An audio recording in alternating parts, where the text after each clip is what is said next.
Já imaginou o mundo da moda sem os grandes desfiles que apresentam os produtos e até mesmo o conceito de uma coleção? Pois é, garotos e garotas, o mundo da moda já viveu sem todo esse glamour. Mas quem será que do nada, de repente, decidiu criar um desfile de moda? Bora conhecer o nome dessa fera? E aí, gente, Bruna aqui novamente, e no vídeo de hoje eu trouxe muitas curiosidades e fofoquinhas da história do desfile de moda. O que começou a ocorrer ali no século XIX, em meados de 1860, com a Revolução Industrial se espalhando pela Europa. E é onde surge a nossa fera, Charles Frederick Worth. Que nome bonito, né? Dá até vontade de conhecer mais esse cara. O Charles, ele era um inglês que trabalhava numa loja de tecidos. Inclusive, foi lá que ele conheceu a esposa dele, Mary Vernet Worth. Guardem esse nome, ela também é muito importante para essa história toda de desfile de moda. Por quê? Porque o Charles, ele não gostava mais da ideia de colocar as roupas que ele produzia em um manequim. Porque um manequim não é um corpo real. A peça fica ali paradinha, não tem movimento e tudo mais. Então ele decidiu usar a esposa dele, a Mary, como uma modelo. Ela vestia as peças que ele costurava, saía pela cidade e deixava as outras mulheres de queixo caído, porque os looks eram impecáveis, era uma alta costura de qualidade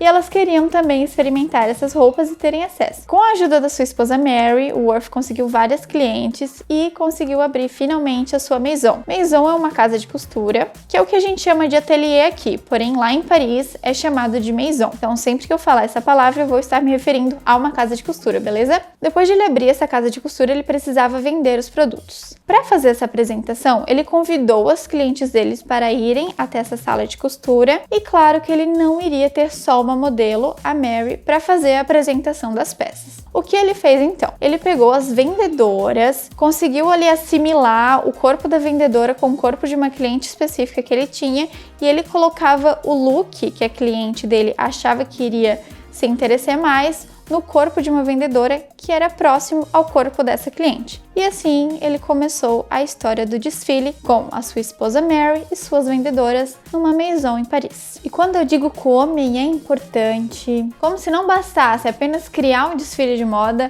ele também foi o primeiro a colocar etiqueta na peça de roupa. Então ele quem teve a ideia de colocar etiqueta.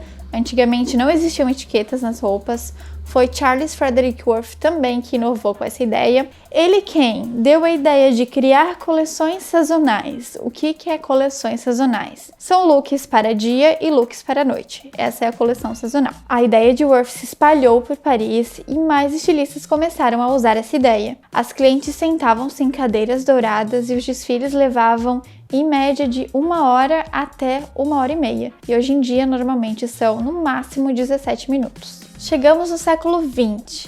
No ano de 1900, os desfiles ainda estavam evoluindo. Agora, as modelos entravam com uma plaquinha que tinha um número. E esse número os clientes anotavam caso elas queriam comprar o look e já sinalizavam as suas vendedoras. E somente quem podia assistir esses desfiles eram as clientes da marca, as que compravam, consumiam a marca. Fotógrafos, imprensa eram proibidos, para que não houvesse cópia de look de uma maison para outra. E agora tem mais um cara mega importante para moda, Paul Poiret. Ele foi muito além de desfile, ele foi marqueteiro. Ele teve a brilhante ideia de levar as suas peças para os bailes luxuosos do século XX. Como que ele teve essa ideia? Ele começou a pesquisar os bailes luxuosos da época e criou o seu próprio, onde as pessoas tinham que ir vestidas usando os seus looks. O baile que deu mais sucesso dele foi o The 1002nd Night, em 1911, que os convidados já iam vestindo as suas peças.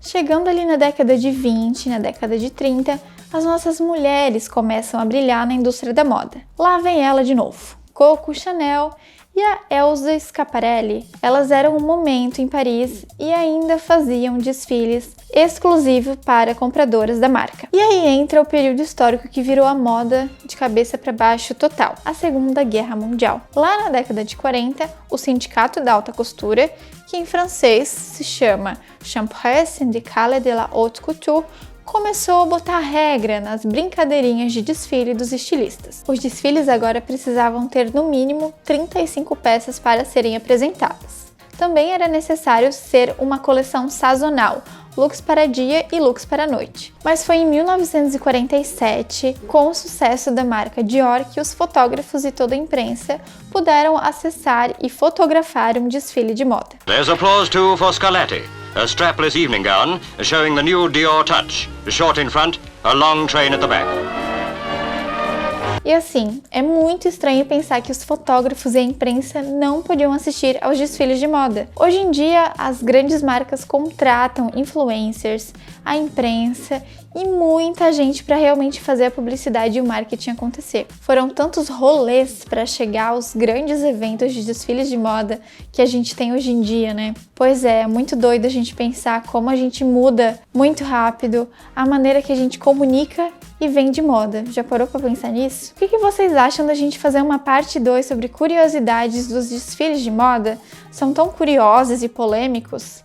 Deixa aí nos comentários a sua opinião e a sua sugestão. Curte o vídeo se você gostou do conteúdo, inscreva-se no canal e ative as notificações para receber mais conteúdos desse tipo. Tchau! E vamos de novo que eu não gostei desse final. Se espalhando pela Europa. Peraí que eu gaguejei. Vamos de novo. E vamos de novo. O Charles, ele